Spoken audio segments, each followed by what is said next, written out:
Good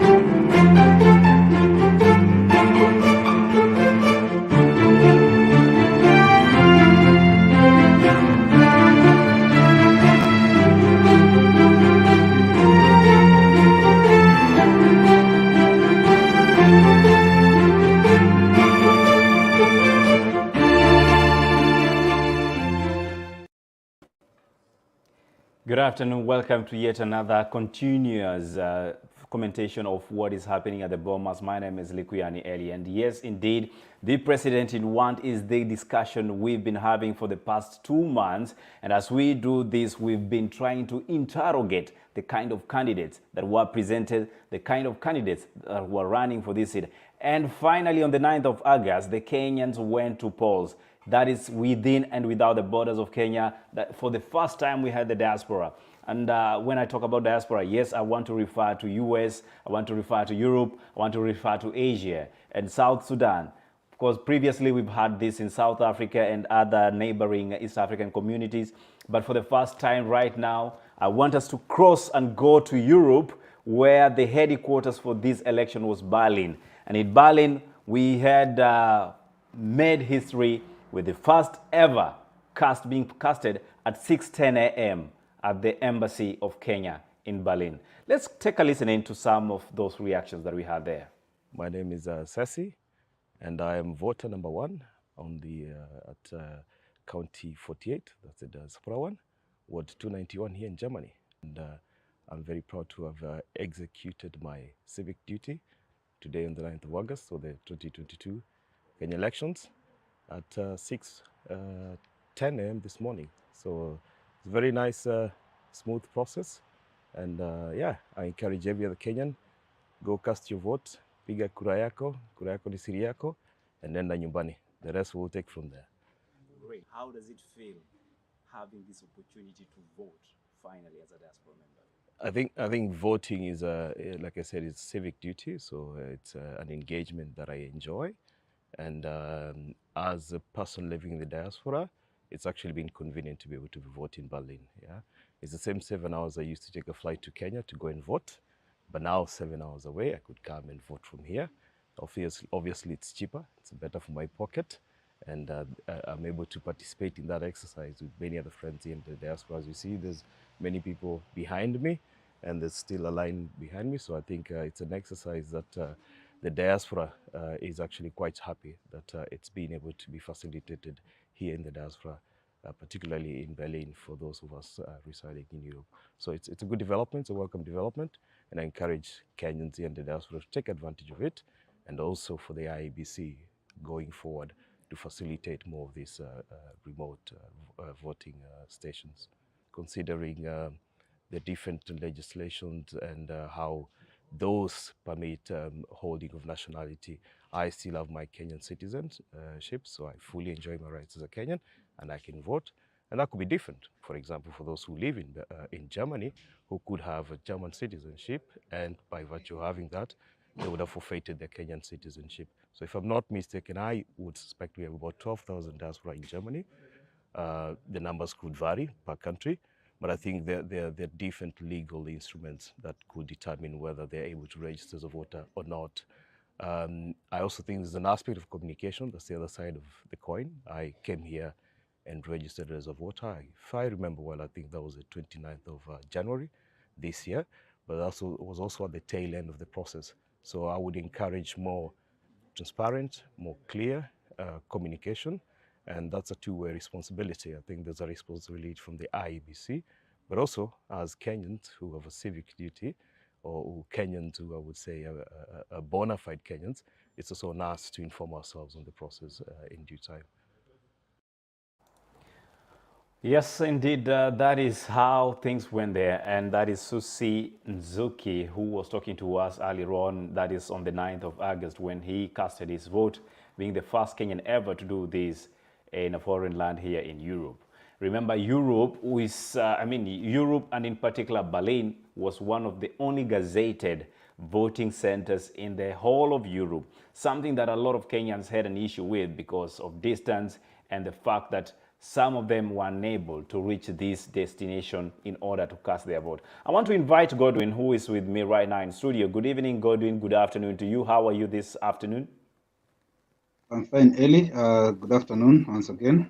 Good to see you. Good to see you, sir. And we continue with this conversation throughout the afternoon. If you're watching, you can follow with the hashtag elections 2022 or Kenya Decides 2022. Godwin, the diaspora vote was finally inculcated in this year's elections. Do you feel that it was a great move? And if so, the issues that this young man has raised include the issue of having probably done enough civic education and mobilization over time. Is it something that probably might be the same reason a lot of Kenyans back at home were not able to cast their vote? I think it was a long overdue move, but thank God it's here, and it's the first step towards the right direction because we've had people in the diaspora. I would say they've been marginalized for far too long, in the sense that they are still Kenyan citizens. They take part in the growth of the economy and the GDP at large, but when it comes to deciding who governs the country, I think that they were left behind. But that was a good move by the IBC, and around the same to see the same being replicated in many more countries. Because I might say this was the first phase of it. I might say it was the turnout was good, given that it was the first one, and many people will have reasons now to cast their vote, being in the diaspora. And I think for those countries that were left out that didn't get a chance to participate this time around, they'll be even more eager to have the same. It feels right when you are in a foreign country, but you can still exercise your democratic duty in terms of voting. So this should be encouraged, and with this more mobilization in terms of registration of diaspora votes, and we'll be heading to the right direction.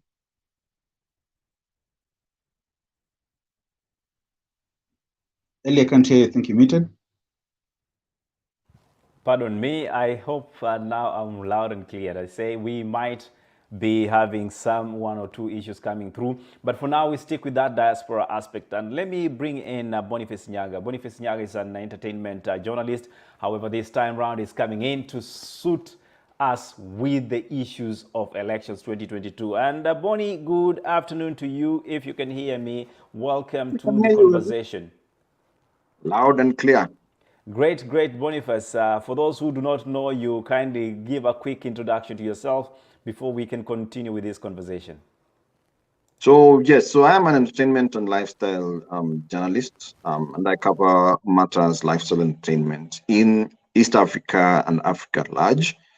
But of course, this election period, it's a big election. So obviously, election is affecting absolutely everything.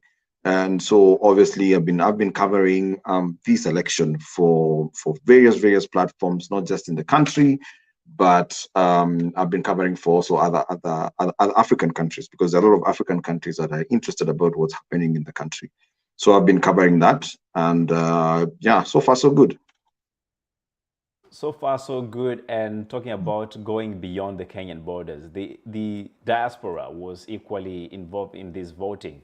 And the clip that went on earlier, we see that gentleman expressing his optimism in how things going to work after the election. But one thing that stands out is the fact that a lot of Kenyans that are outside the borders, especially in Europe, do not have the possibility of voting because of the constitutional constraints, which is double nationality issue. In Germany, for example, those living there are not allowed to hold double nationality.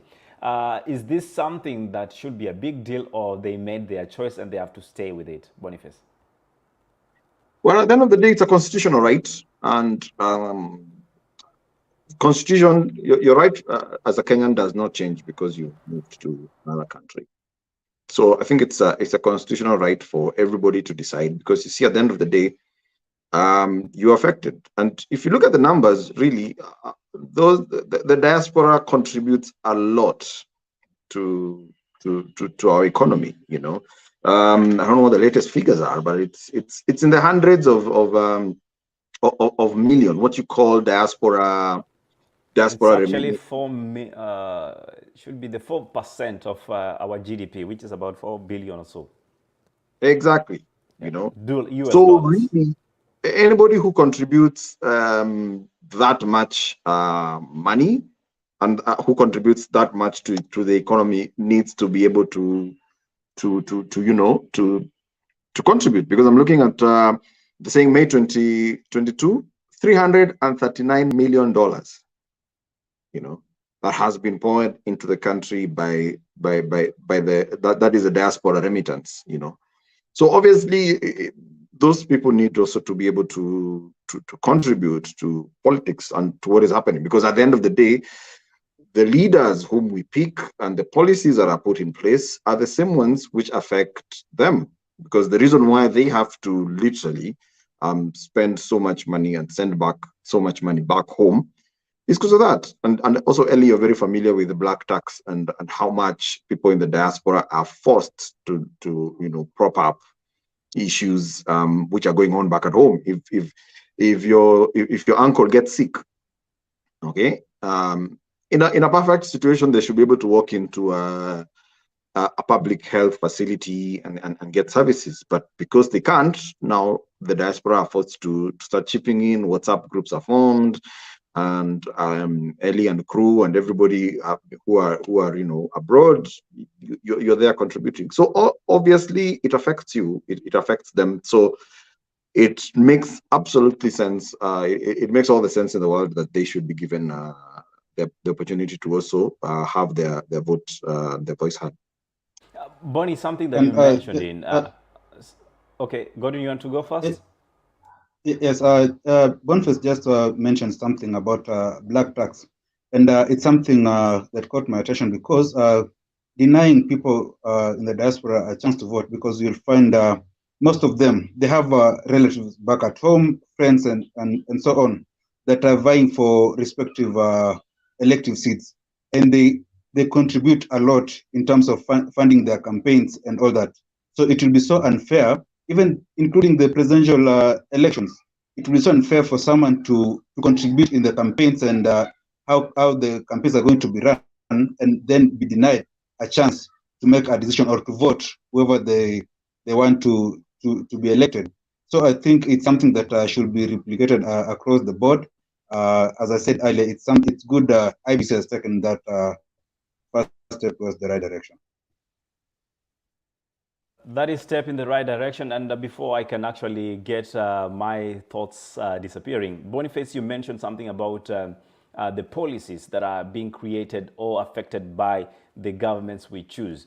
And one of the very fundamental part of formulating policies and laws is the parliament. In this case, you're a member of parliament, the Senate and all that. Do you feel probably upgrading and having this progression from the president to the member of parliament or Senate will be a greater idea for the diaspora to be involved in? Very true. And one of the greatest parts that I believe the diaspora can play is they can bring some level of maturity to our politics. The reason for that is, you see, one of the biggest problems, if you ask me, is fine, we voted them, we've brought them in, but holding them accountable. There is no one. We have all employed people. You've employed your house help, you've employed your shamba boy, all those people. You don't just let them work. Okay, in the morning you're like, hey, buana, you give them duties. Then in the evening you come back, you're like, why hasn't this been done? Like if you've given instructions for maybe your car to be washed, and you've given instructions for your car to be washed in a particular way, and then you come back and instead of being washed at imepakwa matope, of course your duty is to tell them, wait, bwana, this is not what we said. This is not what we discussed. Here you failed. Here you did this. So the biggest problem we have with our politics is the fact that we don't hold guys accountable. Okay.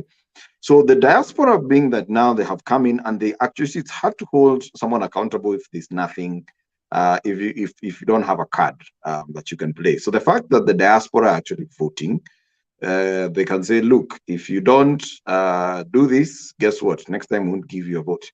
So then their opinions and their opinions then carry weight, because then they actually affect. Because before they're like, yeah, even if you complain about it, what can you? As in their opinions didn't carry weight because they didn't have a vote.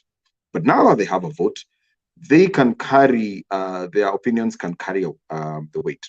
As for the issue of moving to a more of a parliamentary system, I think that's a great move that the constitution has given us. Although in our minds we've not actually moved. Mentally, we've not moved to the parliamentary system. Because if you look right now, no one is even looking at who is who's the MP. Congratulations to Jalango. Jalango is now a new MP in Langata. So, but no one is even looking. That news is not even registering. Everyone is just looking at the president. So by law and by legislation, yes, we are in a parliamentary system because that spreads power. And the beauty is once you spread power, then there's more accountability. But Boniface, before actually I let this off, and I know Godwin is there. I'm really struggling to have connection with him. But there's something you mentioned about the parliamentary system that we have. There's a general feeling that this has absolved government, and that is the presidency, from letting the ministers or what we call the cabinet secretaries taking responsibility. You remember before, with the presidential system, we would have ministers going into parliament and answering questions.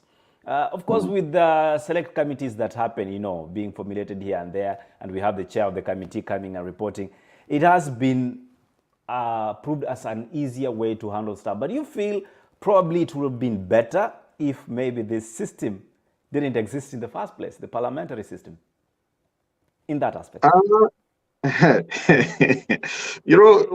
Replacing one system with another system, you always have to ask. Of course, there's always a price to pay when you're changing a system. It's like when you upgrade your phone, from iPhone 10 to 13. It's a great improvement, but now you have all these features that you have absolutely no idea how to use them. You have a camera that takes a picture, and you can even do an X-ray with it and find out if you have an aneurysm or whatever. But the challenge again of getting something that is technologically advanced is it takes time for you to learn how to use it. And I think it's the same case with our constitution. We got a constitution that's more advanced than we are. Let's be honest. Because look at something as simple as the 2/3 gender rule, which has still not been implemented. So even it's sinking in the issue of the parliamentary system. It's a very good system, especially when you have our background in Kenya, where we have, if you look back, in the era of the late President Moi, where he was literally Baba na Mama. We would all be, even ministers, you would not know if you're fired. You're being driven home by your nini. You're being driven home by. You can do what you want, Bulgaria serikali inahitajika, so please take a bus home. In the middle of traffic, my friend, you've been fired, shuka. Yeah.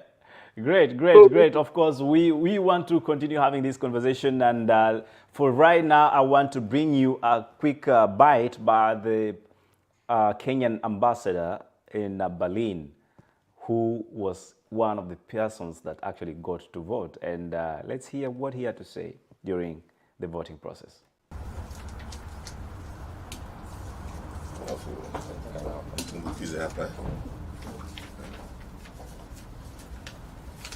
Mambo yaingie huko ndani.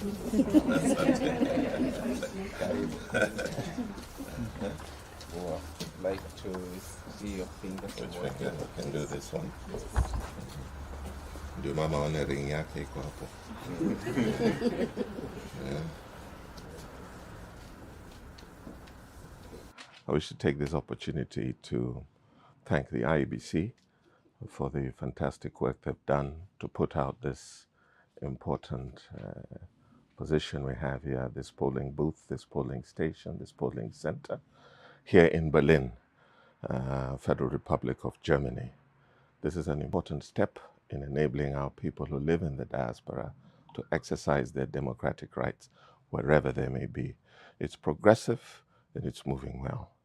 The second thing I'd like to say is to affirm my personal deep gratitude for our Constitution, which enables us to exercise our democratic rights.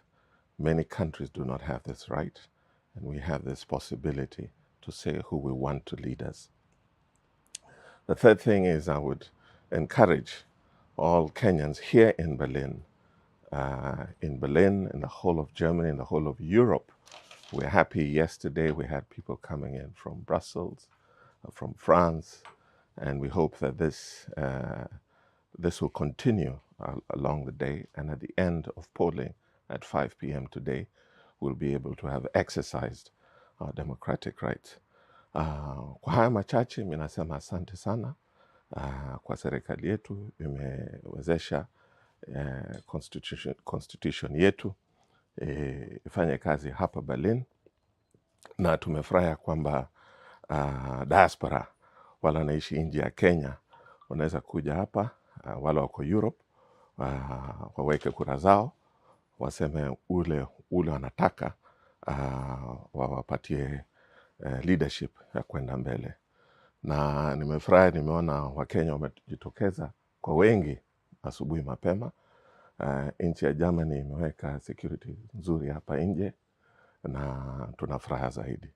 Kwa haya machache naomba Wakenya wote wala wajamka wamkeni, hapa ni weather mzuri, 24 degrees sahi, 6:20, na mupiga kura zenyu. Asanteni sana. Great. That is the ambassador of Kenya in Germany, and he was actually one of the persons that got to cast his vote. You heard his perspective. Right now, I want us to cross back to Nairobi, Kenya, and join Newton Hamasi. Newton Hamasi is a spokesperson of Kenya Kwanza UDA faction. And I think I got that wrong. I will have to correct that, pardon me. Newton Hamasi, if you can hear me, sorry for misrepresenting you. Kindly introduce yourself first. Thank you. My name is Newton Hamasi. I'm the spokesperson of Democratic Party and a youth leader under Kenya Kwanza Alliance.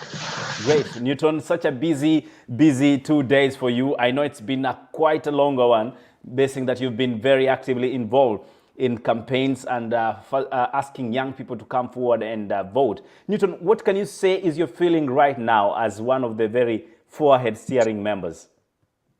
The feeling right now is amazing, I can tell you, because we are at our national tallying place. And honestly speaking, we are so proud of ourselves, and God has been gracious enough to grant us this victory. We're just waiting on Chebukati to announce the results, because we believe the election has been free, fair, and the other bit that we are waiting for is verifiability of whatever IBC is going to announce in the next few hours. But where we sit and stand, we know that, and we understand we are at the place where victory and freedom is finally coming to the Kenyan people. Very confident of you, sir, to speak. Why so much confidence? Is it because, as you said, the elections were very free and fair, or is it because you see finally that the horizon is shining bright? First thing to state is that where we are at, this election will be amongst the most free and fair election that Kenya has ever held in history. Mm-hmm. And honestly speaking, it's a matter of just getting the data from the IEBC website, downloading the Form 34As. With our team that is dedicated, we are verifying that information with our agents from the polling centers. And with those figures that are coming in, without any modification, without any addition or subtraction. Yeah. We have done our computation, not once, not twice since the election started, and we have a commanding lead of the 50+1 needed to have victory. Mm-hmm. Yes. And that tells us that you are very confident of the results that IBC will be announcing. Well, Newton, what do you have as a final say to the young people? Because a lot of young people, it is reported, never showed up to vote. What's your take on that, sir? It's so unfortunate that the Kenyan young generation, the youthful generation, did not turn up to vote in this election. It's so regrettable. And my word to them is that they need to consider casting their vote, because if you don't vote, you are honestly voting in the other regime, people who don't share in your aspirations. And you can see, honestly, if the young people turned out to vote, the winner for this election will have been known so early. But because of the failure of the young people to go and vote, it has made the race so tight that we feel it's bringing a lot of tension in the country. But again, what I want to tell them, since they failed to participate, and the few who participated, let them not be incited to violence, because peace is paramount for the growth of any country. For the success of any democracy, we must experience peace and accommodate each other, whichever way the results go. Right? Okay, thank you so much, Newton. I will be asking you to join us later on. For now, I'll let you easy. I know there's such a heavy task on your shoulders, so we'll release you, sir. And thank you so much for allowing us to talk to you this afternoon. Thank you so much, Ellie. It is a hungry day. Everyone is hungry. Newton wants to know if he'll eat mandazi ama chai. But meanwhile, you can send us water if you want to. We will be more than happy to drink from that glass. Godwin, back to you, sir. Good afternoon once again. You see, the UDA seems very confident of winning this election. Godwin, what do you say from where you sit?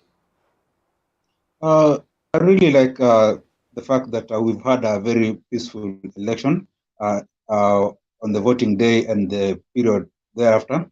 And it's my wish that we continue with the same spirit even after the results have been announced, because one thing we have to understand as an electorate is these are a competition, and in any competition there's always a winner and a loser.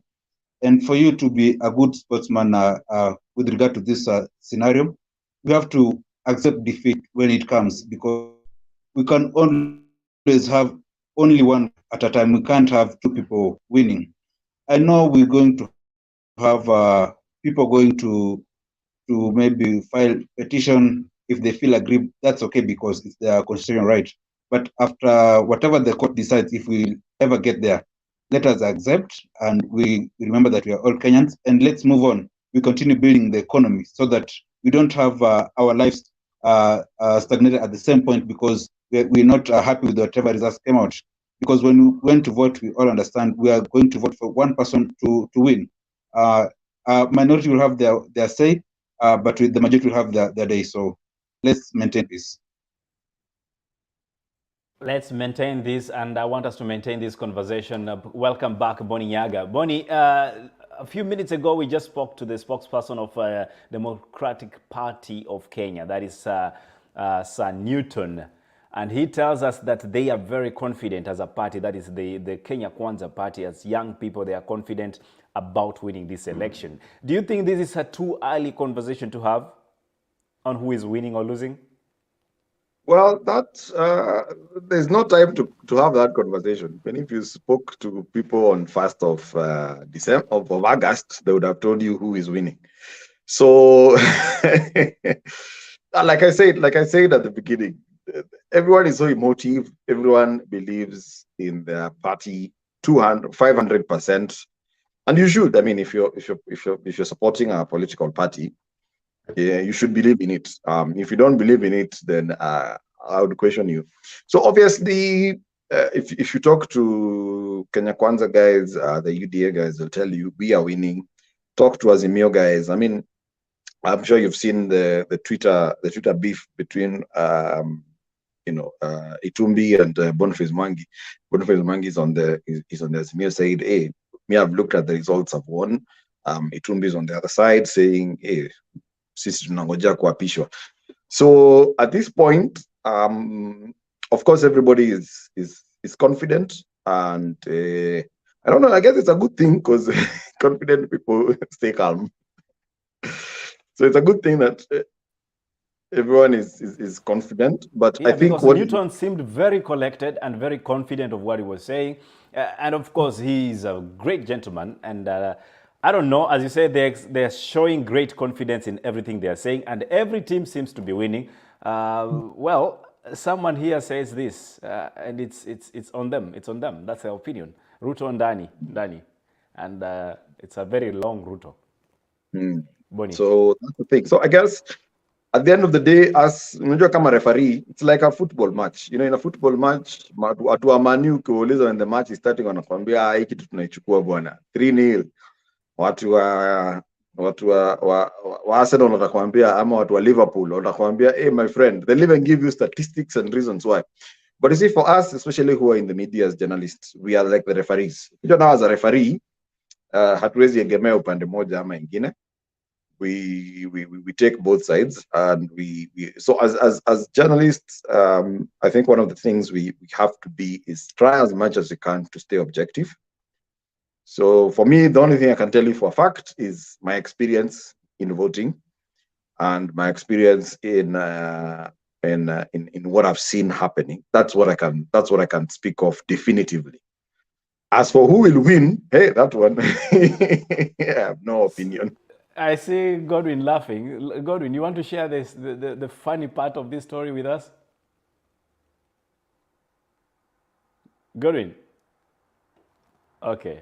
I think Godwin is experiencing one of those days. He's really willing to be here, but the connection is letting him down. I'll get back to him. Bonnie, earlier on we spoke to one of our correspondents at the Bomas of Kenya, and he had quite information that he shared with us. So I want us to go back there and review what he had to say earlier on. This is Sajida Javan from Lubao FM and TV in Nairobi, Kenya, Bomas.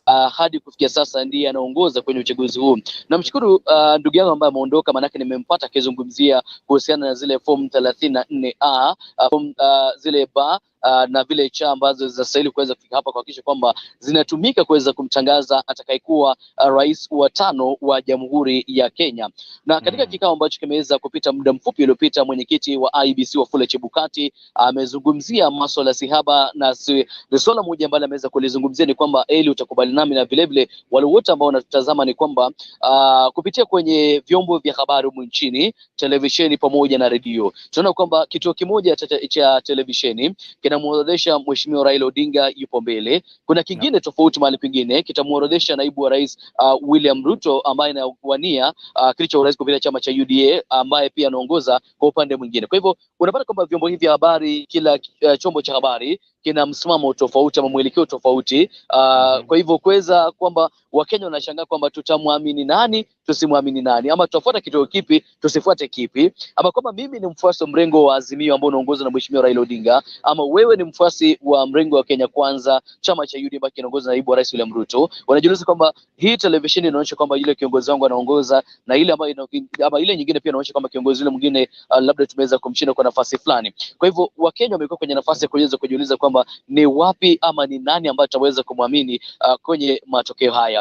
Ndiposa mwenyekiti wa IEBC Bwana Wafula Chebukati amekuja kuweza kuhutubia wanahabari, kuweza kuelezea kwamba kufikia sasa ni kipi ambacho kinaendelea mule ndani mwa Bomas of Kenya. Ukielekea pale Eli ni kwamba zile form 34 ambazo zimeweza kuletwa hapa katika ukumbi wa Bomas of Kenya ni 99.8 zimeweza kufika hapa. Ina maana kwamba ni karibu fomu 100 ama 150 na kitu pale ambazo zimesalia kuweza kufika hapa Bomas of Kenya kuweza kuhitimisha zile form 34A kutoka kule katika maeneo bunge ya kuweza kufika hapa kuweza kudhibitishwa, na kisha baadaye yataweza kujazwa kwenye ile form 34 na ile ambayo bana C ambazo zitumika kwa pamoja kuweza kutangaza rais wa 5 wa Jamhuri ya Kenya. Sasa hivi wale maajenti wa pande zote wapo katika ukumbi wa Bomas na wanazipokea zile fomu moja kwa moja. Manake zimekuwa kwenye mitandao, lakini sasa zinaletwa hapa Bomas of Kenya moja kwa moja ziweze kutumika kuweza kujua kwamba nani ambaye haswa, ama hamna tofauti kati ile fomu ambayo iko kwenye mtandao na ile zile fomu ambazo zimeletwa hapa moja kwa moja, zote ziweze kuangaliwa, zidhibitishwe, kisha baadaye zitatumika kuweza kutangaza matokeo ya uchaguzi mkuu. Kwa hivyo ndio yale ambayo Bwana Wafula Chebukati, mwenyekiti wa IEBC, alikuwa anazungumzia, na ameweka wazi kwamba vyombo vya habari viliruhusiwa kuweza kuwa ama viliruhusiwa kuweza kupeperusha matokeo kivyake, maana kuna ule uhuru wa vyombo vya habari. Kwa hivyo viliruhusiwa kuweza kupata ile nafasi ya kuweza kwenda pale kwenye mtambo wa IEBC kuweza kupata matokeo kutoka pande tofauti za Jamhuri ya Kenya, na ndio maana kwamba jana tukaweza kupewa mfano kwamba iwapo unaweza kupewa tuseme matunda ya tuseme kama ni ndizi 4, yule mwingine apewe maembe 4, yule mwingine machungwa 4 na ukapewa pale. Kwa kwamba basi iwapo nilianza na maembe, si lazima nao pia uanze na maembe. Waweza anza na machungwa, mwingine aanze na kitu kingine, lakini siku itakapokamilika ni kwamba utakuta kwamba kama nilikupatia items ambazo ni 12 zote pamoja zitakuja 12. Kwa hivyo huenda kwamba kituo kimoja televisheni kina matokeo tofauti, kile kingine kina matokeo tofauti, lakini baada ya hivi vituo vyote kuweza kuwekwa pamoja, vyote kwa pamoja, utapata kwamba matokeo yatasalia kuwa yale yale. Kama kile kilimweka Raila Odinga mbele ama William Ruto mbele, yote kija pamoja, tutaeleza kwamba ni nani ambaye atakuwa amebukia mshindi kwenye uchaguzi mkuu wa urais humu nchini Kenya, wakati ambapo Kenya zidi kuweza kusubiria.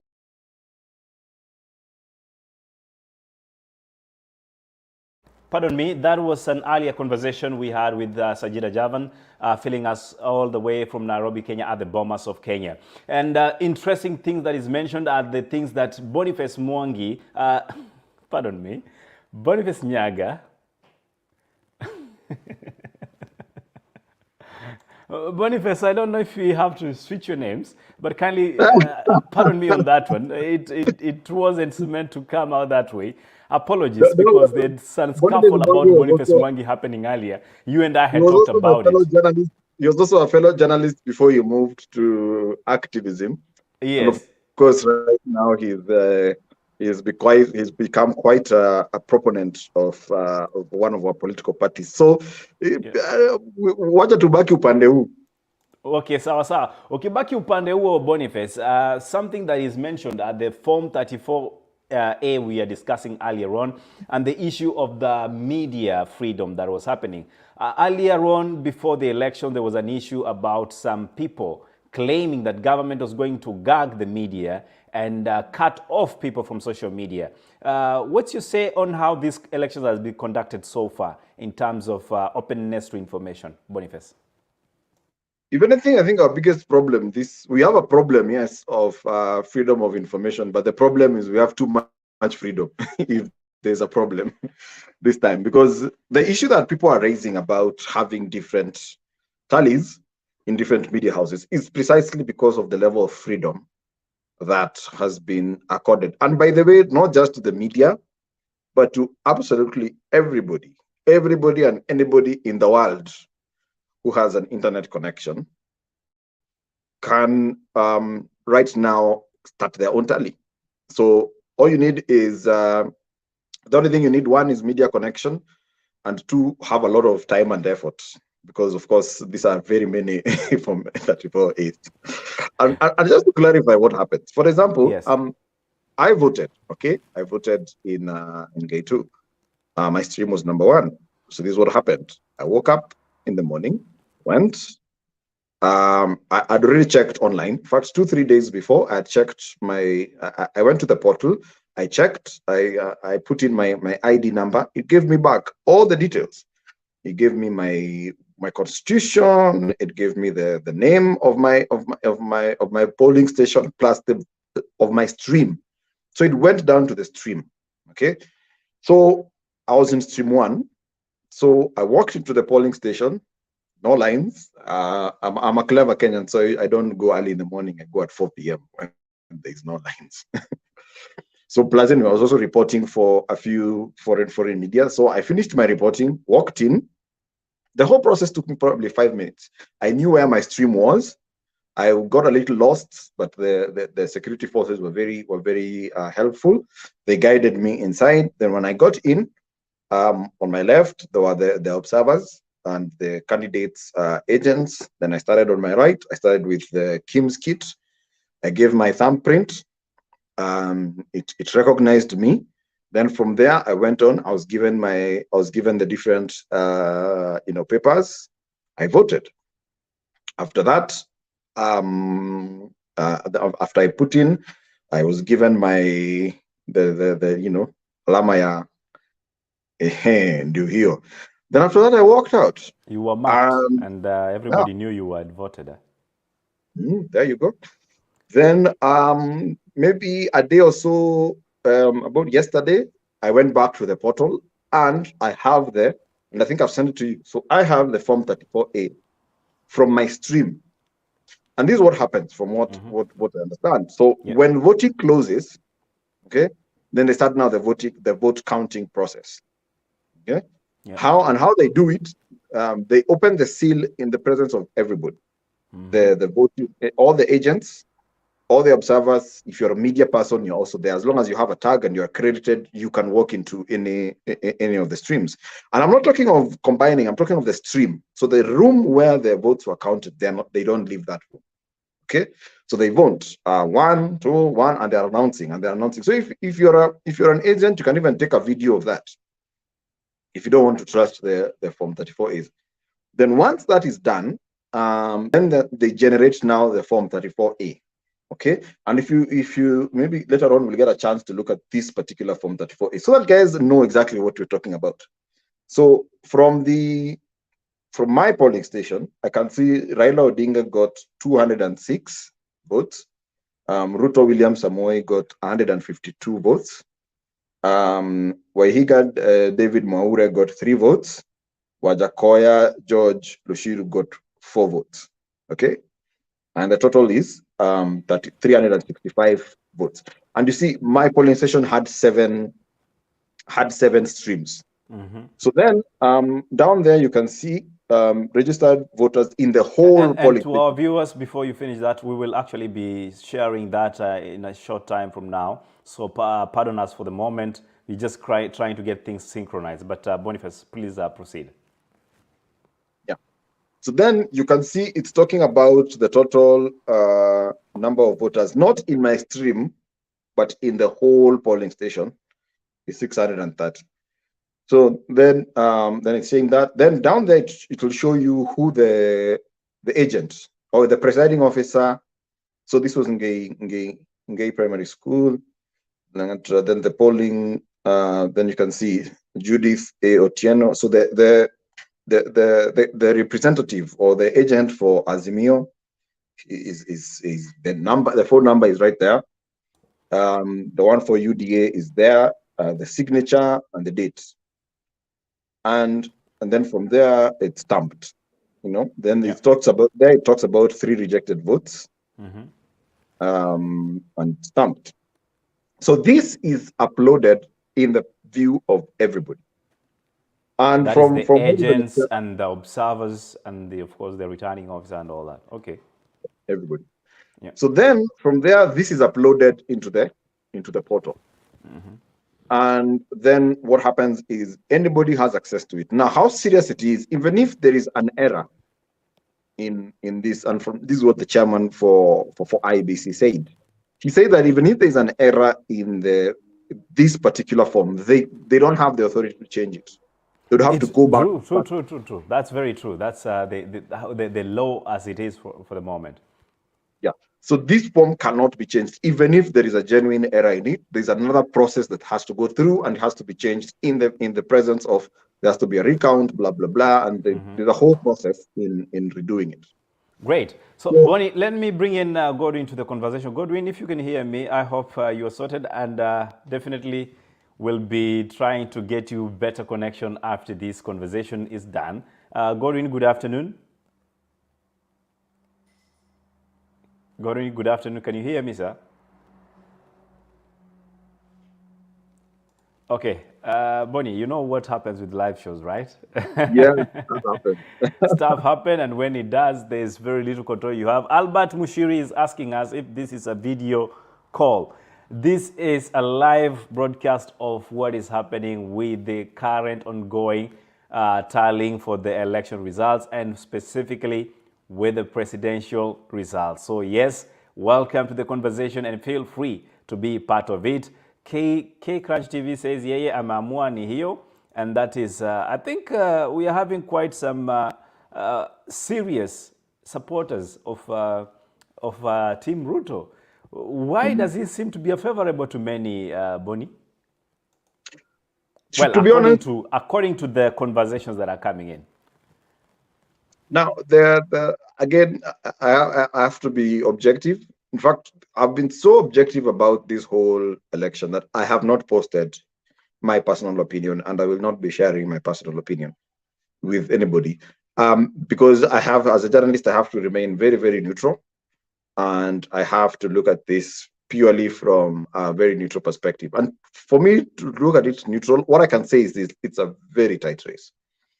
Even if you look at just right now, go to all the stations, look at all the live streams, you'll see it is so tight.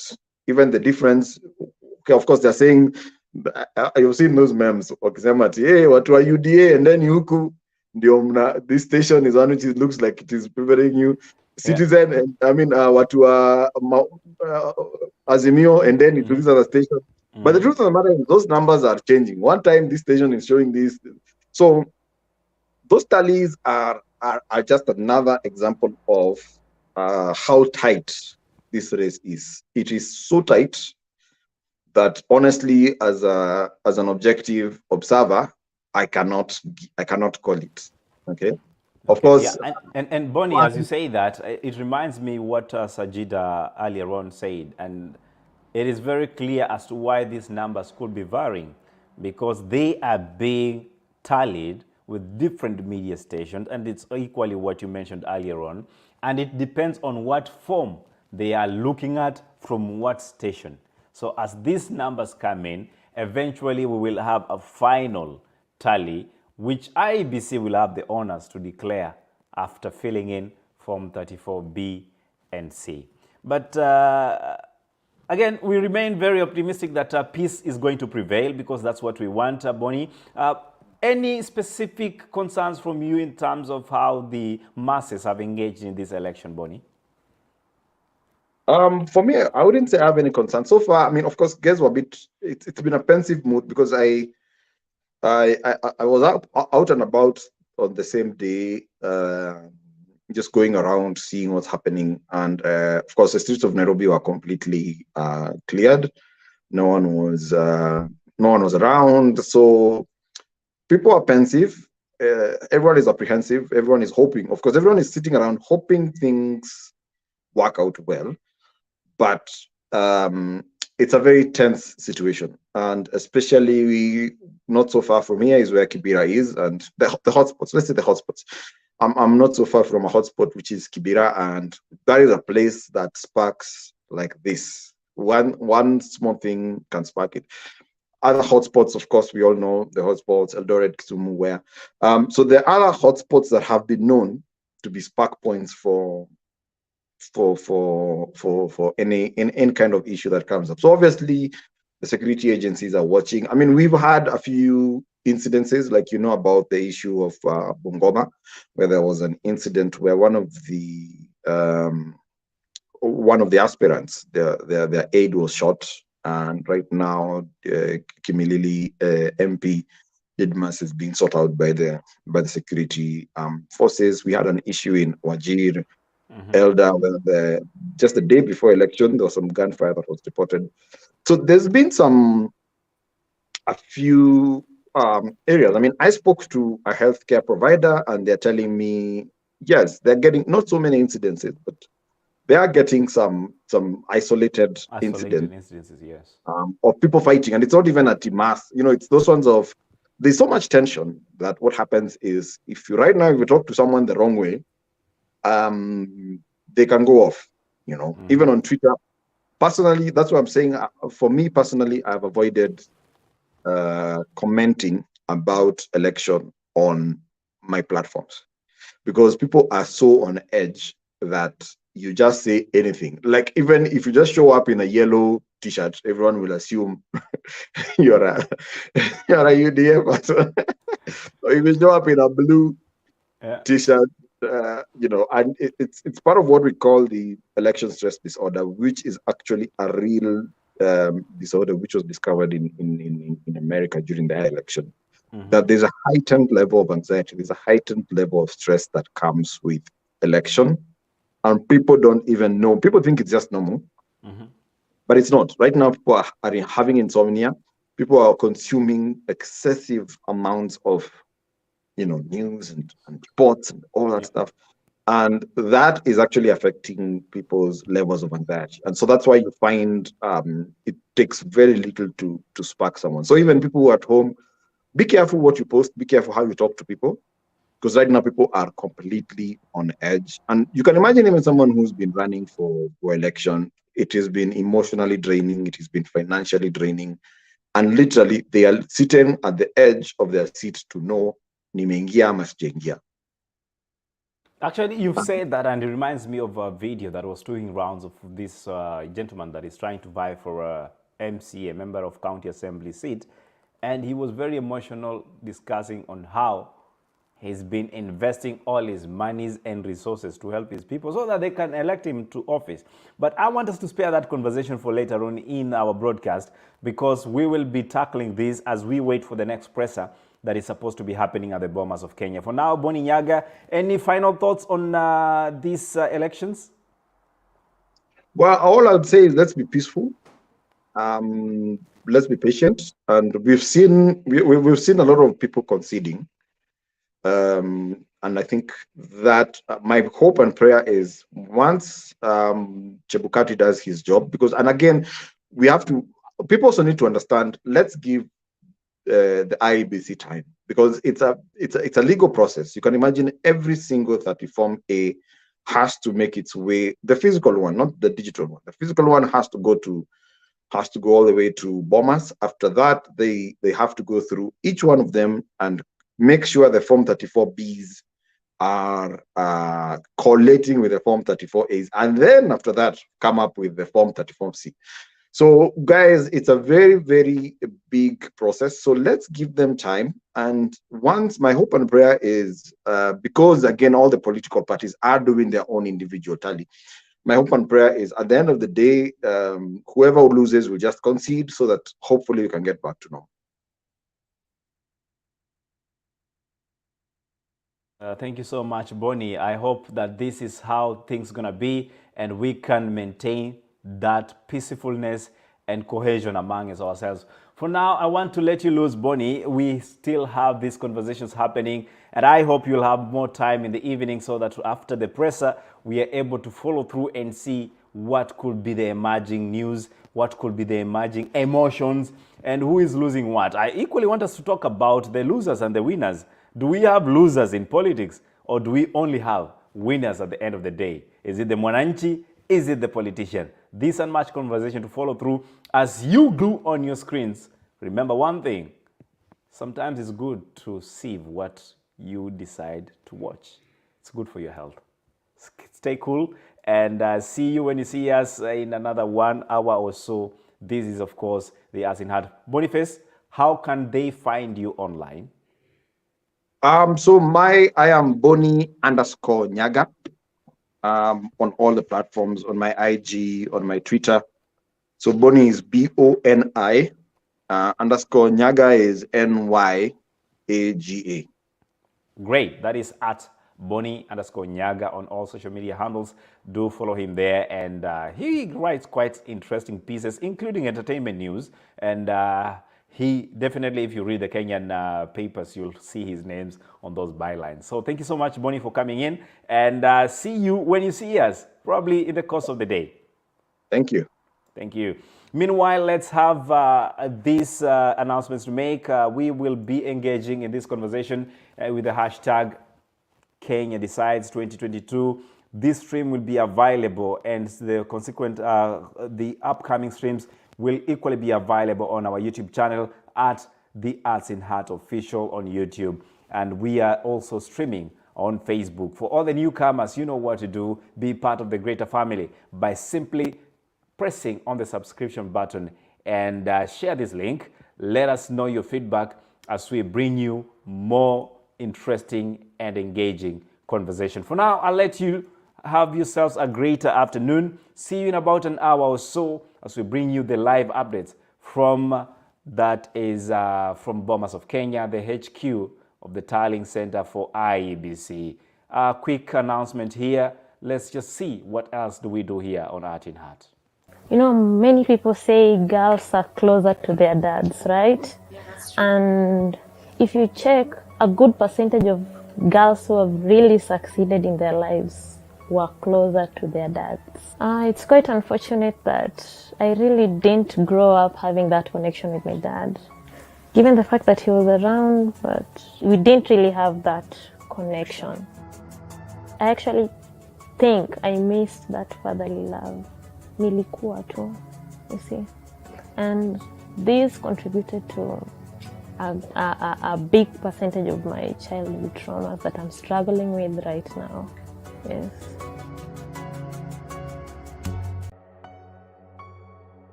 Maisha ilikuwa ngumu hasa kwangu, sababu nikiangalia mama anatumana nguo kutoka Taveta. Zikiletwa, baba anangoja mama ameenda, wanazimwaga, wanazikagua. Mama wa kambo analeta mafuta, zinamwagiliwa, zinachomwa. Jioni tukikuja naambia nda ufuate ng'ombe, nikizifuata napata ng'ombe imekufa, sinapeleka zingine. Nikimwambia baba ng'ombe nimepata imekufa. Okay, ataenda ang'ane, waichukue, waone venye wataichukua, ama nitachapa kwanza, nichapwe, nichukulie miguu, nifungue mahali kama hapo, kichwa inaangalia chini. Nitalala the whole night hapo tu. Ule mama akakufa. Babangu kukuja kuambiwa, akasema mimi, huyo mama alimwambia kuwa hatumtaki mazuri, mimi napewa dawa za kienyeji nikuje kummaliza nazo. Ikawa vita. Sasa nani anakupatia dawa za kienyeji? Eti mamangu tumana. Mimi nimejionea mambo mingi sana, mingi. Nikijaribu hiki sipati, nikijaribu hiki sipati. Na babangu na mamangu, nikipata pesa najaribu kichama, ingawa saizi na chama yote juu maisha imekuwa ngumu, hakuna kazi, hakuna pesa. Nilikuwa napata pesa hata kama ni 10k, nazigawa huyu 5 ili sitaki aniachie watoto wangu lana.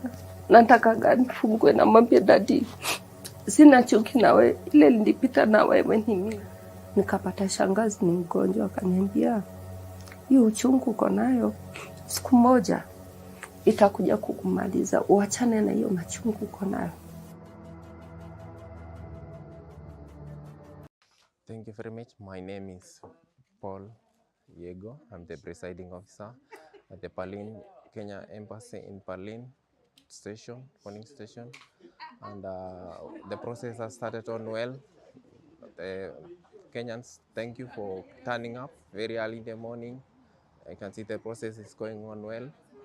And we are still expecting more Kenyans to come and exercise their right to vote. We are ready for them. Thank you.